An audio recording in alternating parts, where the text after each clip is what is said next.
Hi everyone, আসসালামু আলাইকুম। আজকে আমরা দুজনে মিলে রান্না করব। কি রান্না করব বলেন তো? আজকে রান্না করব হচ্ছে মুরগির গোশত ভুনা। প্রথমেই কড়াইতে পেঁয়াজ গরম মশলা দিয়ে দিব, ভালোভাবে ভেজে দিব। তারপরে আদা রসুন বাটা দিয়ে দিব। এরপর নেড়ে চেড়ে ভালোভাবে কষিয়ে নিব। একটু পানি দিয়ে ভালোভাবে কষিয়ে নিব। ভাবে কষানো হলে একটু আর কাঁচামরিচ দিয়ে দিব। এরপরে গুঁড়া মশলা দিয়ে দিব। গুঁড়া মশলা দিয়ে ভালোভাবে কষিয়ে নিব। কষানো হয়ে গেলে মুরগির গোশতগুলো দিয়ে দিব। এরপর নেড়ে চেড়ে মিক্সড করে দিব। মিক্সড করে ভালোভাবে কষিয়ে নিব। যাবত কষিয়ে নিব যেন মুরগিটার রান্না ভালো হয়। আপনারা আমাদের সাথে থাকেন, দেখতে থাক কিভাবে রান্না করি।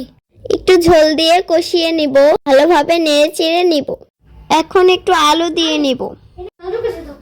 আলু দিয়ে ভালোভাবে নেড়ে চেড়ে কষিয়ে নিব। কষানো হয়ে গেলে ঝোলের পানি দিয়ে দিব। এখন ঝোল ভালোভাবে শুকিয়ে নিব।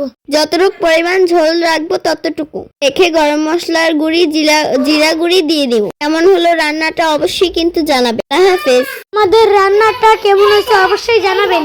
আল্লাহ হাফেজ।